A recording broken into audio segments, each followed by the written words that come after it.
ఆకాశవాణి ప్రాంతీయ వార్తలు చదువుతున్నది కనపర్తి రాణి. ముఖ్యాంశాలు. హంద్రీ నీవా ప్రధాన కాలువ ద్వారా ఈ నెల 15వ తేదీన నీరు విడుదల చేస్తామని ఆంధ్రప్రదేశ్ ముఖ్యమంత్రి నారా చంద్రబాబు నాయుడు తెలిపారు. ఆంధ్రప్రదేశ్ రాజధాని అమరావతి తొలిదశ నిర్మాణం రాబోయే 3 ఏళ్లలో పూర్తవుతుందని రాష్ట పురపాలక శాఖ మంత్రి పి నారాయణ వెల్లడించారు. వాణిజ్య కేంద్రాల్లో ఉద్యోగులు రోజుకు 10 గంటల వరకు పనిచేసేందుకు అనుమతిస్తూ తెలంగాణ ప్రభుత్వం ఉత్తర్వులు జారీ చేసింది. పేదరిక నిర్మూలనే ప్రభుత్వ లక్ష్యమని ఆంధ్రప్రదేశ్ పరిశ్రమల శాఖ మంత్రి టీజీ భరత్ పేర్కొన్నారు. ఈ రోజు ప్రపంచ జూనోసిస్ దినోత్సవం సందర్భంగా పలు అవగాహన కార్యక్రమాలు నిర్వహిస్తున్నారు. వార్తల వివరాలు. హంద్రీ నీవా ప్రధాన కాలువ ద్వారా అనంతపురం జిల్లాలోని జీడిపల్లి రిజర్వాయర్కు ఈ నెల 15వ తేదీన నీరు విడుదల చేస్తామని ఆంధ్రప్రదేశ్ ముఖ్యమంత్రి నారా చంద్రబాబు నాయుడు తెలిపారు. 2వ దశ పనులు పూర్తి చేసి ఈ నెలాఖరుకు పుంగనూరు, కుప్పం బ్రాంచ్ కెనాల్కు కృష్ణా జలాలు అందించాలని, ఈ మేరకు కాంట్రాక్టర్లు పనులు పూర్తి చేయాలని ఆదేశించారు.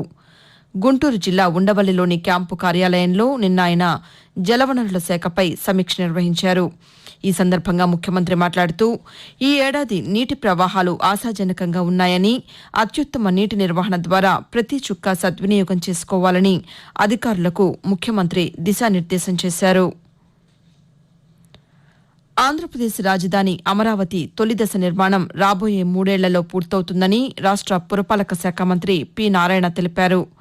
గుంటూరు జిల్లా ఉండవల్లిలోని క్యాంపు కార్యాలయంలో ముఖ్యమంత్రి నారా చంద్రబాబు నాయుడు అధ్యక్షతన నిన్న జరిగిన రాజధాని ప్రాంత అభివృద్ది ప్రాధికార సంస్థ సిఆర్డీఏ సమావేశంలో తీసుకున్న నిర్ణయాలను మంత్రి నారాయణ పాతికేయులకు వివరించారు. అమరావతి 2వ దశ నిర్మాణానికి 13 గ్రామాల పరిధిలో 20,494 ఎకరాల భూ సమీకరణ ప్రతిపాదనను ఆమోదించామని మంత్రి తెలియజేస్తూ 34,000 ఎకరాల రైతుల దగ్గర తీసుకున్నాము. దాని విలువ నిలవాలన్నా, విలువ పెరగాలన్నా ఎకనామిక్ యాక్టివిటీ ఉండాలి. ఆ ఉద్దేశంతో ఇక్కడ కూడా ఒక 2,500 ఎకరాల్లో ఒక స్మార్ట్ ఇండస్ట్రీస్ ని వచ్చేదిగా చేస్తాం. అదేవిధంగా ఒక ఇంటర్నేషనల్ స్పోర్ట్స్ సిటీ కండక్ట్ చేస్తే ఎకనామిక్ యాక్టివిటీ డెవలప్ అవుతున్న ఉద్దేశంతో దానికి 2,500 ఎకరాల లక్షలు ప్రొక్యూర్ చేయమన్నారు. అదేవిధంగా ఇంటర్నేషనల్ ఎయిర్పోర్ట్ వీటికి ప్రొక్యూర్ చేయమంటే అయితే 10,000 ఎకరాలు ప్రొక్యూర్ చేయాలంటే ఫస్ట్ ల్యాండ్ అక్విజిషన్ అనుకున్నాం. ల్యాండ్ అక్విజిషన్ అయితే రైతులు నష్టపోతారని ప్రజాప్రతినిధులు చెప్పడం, ల్యాండ్ పుల్లింగ్ అయితే విల్లింగ్ అంటే 7 గ్రామాలు ల్యాండ్ పుల్లింగ్ మమ్మల్ని అథారిటీ సిఆర్డీకి యాక్చువల్ గా యాక్సెప్టెన్స్ ఇచ్చింది. వాణిజ్య కేంద్రాల్లో ఉద్యోగుల పనివేళల పరిమితిని తెలంగాణ రాష్ట ప్రభుత్వం సవరించింది. రోజుకు 10 గంటల వరకు పనిచేసేందుకు అనుమతిస్తూ ఉత్తర్వులు జారీ చేసింది. వారంలో పనివేళలు 48 గంటలు మించరాదని స్పష్టం చేసింది. పరిమితి దాటితే అదనపు సమయానికి వేతనం చెల్లించాలని స్పష్టం చేసింది. రోజులో 6 గంటల్లో కనీసం అరగంట సేపు విశ్రాంతి ఇవ్వాలని, విశ్రాంతితో కలిపి 12 గంటల కంటే ఎక్కువ పని చేయించరాదని ఆదేశించింది. ఈజ్ ఆఫ్ డూయింగ్ బిజినెస్ లో భాగంగా పనివేళలు సవరించామని ప్రభుత్వం వెల్లడించింది. పేదరిక నిర్మూలనే ప్రభుత్వ లక్ష్యమని ఆంధ్రప్రదేశ్ పరిశ్రమల శాఖ మంత్రి టీజీ భరత్ తెలిపారు. కర్నూలు నగరపాలక సంస్థ కార్యాలయంలో స్వర్ణాంధ్ర P4 కార్యక్రమంపై సమీక్ష అనంతరం నిన్న ఆయన పాతికేయులతో మాట్లాడారు. స్వర్ణాంధ్ర P4 కార్యక్రమం ద్వారా పేద కుటుంబాలకు భరోసా లభిస్తుందని అన్నారు. రాష్ట్రంలో ఆగస్టు 15వ తేదీ నాటికి 15 లక్షల బంగారు కుటుంబాలు, 1,00,000 మంది మార్గదర్శులను గుర్తించేందుకు ప్రభుత్వం చర్యలు తీసుకుంటోందని మంత్రి భరత్ వివరిస్తూ విజన్ ప్లాన్ చేసుకోండి. 2047కి ఏం విజన్ చేస్తారు అధికారులతో డిస్కస్ చేసి 5 years లో ఏమేం సాధించగలుగుతామో అవి ప్రాక్టికల్గా ఉండేవన్నీ కూడా ప్లాన్ చేయమని చెప్పడం జరిగింది. 2047కి ఇచ్చిన విజన్ ఏముందో అది కూడా ప్యారలల్గా డిస్కస్ చేయడం జరిగింది. సో ఖచ్చితంగా it is a good sign. So in డీటెయిల్గా వీఆర్ ప్లానింగ్. నెక్స్ట్ మీటింగ్ కల్లా ఒక క్లారిటీ ఉంటుంది. ఈ 5 years లో ఏమేం చేయబోతున్నాం, కర్నూలు ఏముందో అవి కూడా తీసుకొని ఒక ప్లాన్గా పోతామని. ఆకాశవాణి ప్రాంతీయ వార్తలు వింటున్నారు.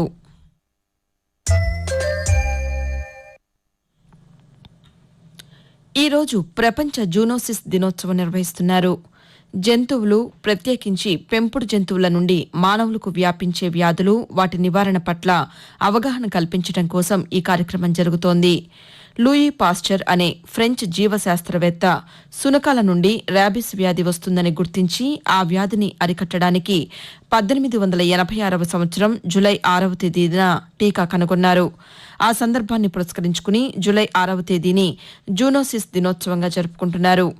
ప్రపంచ జూనోసిస్ దినోత్సవం సందర్భంగా ఆంధ్రప్రదేశ్ పశుసంవర్ధక శాఖ ఈరోజు రాష్ట్ర వ్యాప్తంగా కుక్కలకు ఉచిత యాంటీ ర్యాబిస్ టీకాలు వేస్తామని ప్రకటించింది.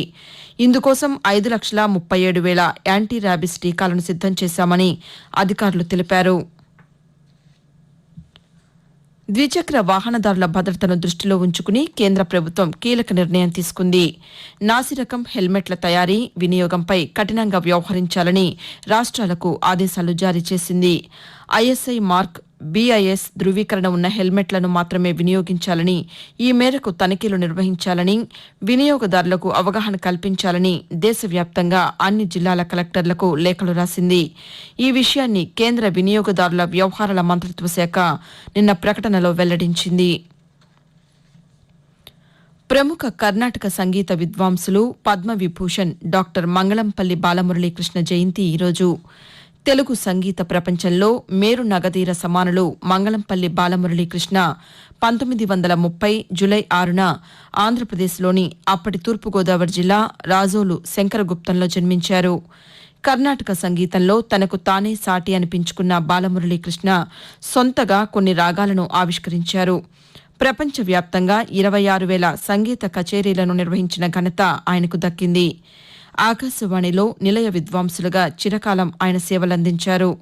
భక్త రామదాసు కీర్తనల ప్రచారానికి ఆయన విశేష కృషి చేశారు. తన గాన మాధుర్యంతో అలరించిన మంగళంపల్లి బాలమురళీకృష్ణ 2016 నవంబర్ 22న తుదిశ్వాస విడిచారు.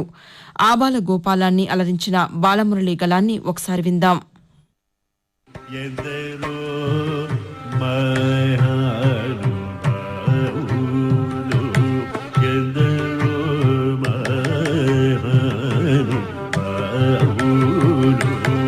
అందరికీ వందనములు ఎందరో మహానుభావులు.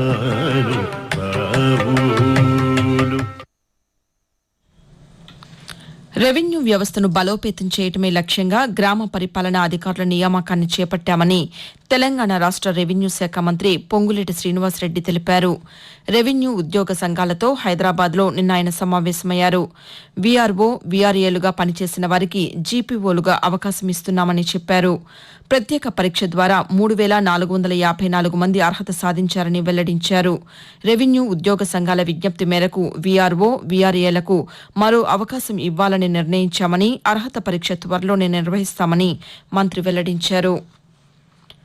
ఇంగ్లాండ్తో జరుగుతున్న రెండో టెస్టు సెకండ్ ఇన్నింగ్స్లోనూ భారత బ్యాట్స్మెన్ రాణించారు. 1 వికెట్ నష్టానికి 64 పరుగుల వద్ద రెండో ఇన్నింగ్స్లో 4గో రోజు ఆటను ఆరంభించిన భారత్ 6 వికెట్ల నష్టానికి 427 పరుగుల వద్ద డిక్లేర్ చేసింది. ఈ క్రమంలో తొలి ఇన్నింగ్స్ ఆధిక్యం 180 కలుపుకుని 608 పరుగుల భారీ ఆధిక్యాన్ని ఇంగ్లాండ్ ముందు ఉంచింది. వాతావరణం. ఈ రోజు ఉత్తర కోస్తా ఆంధ్రప్రదేశ్ యానాంలో తేలిపాటి నుంచి మోస్తరు వర్షాలు లేదా ఉరుములతో కూడిన జల్లులు కొన్ని చోట్ల కురిసే అవకాశం ఉంది. ఉరుములతో కూడిన మెరుపులు మరియు బలమైన గాలులు గంటకు 40 నుంచి 50 కిలోమీటర్ల వేగంతో వీచే అవకాశం ఉంది.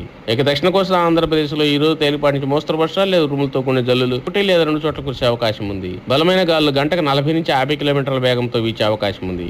ఇక రాయలసీమలో ఈ రోజు తేలిపాటి నుంచి మోస్తరు వర్షాలు 1 లేదా 2 చోట్ల కురిసే అవకాశం ఉంది.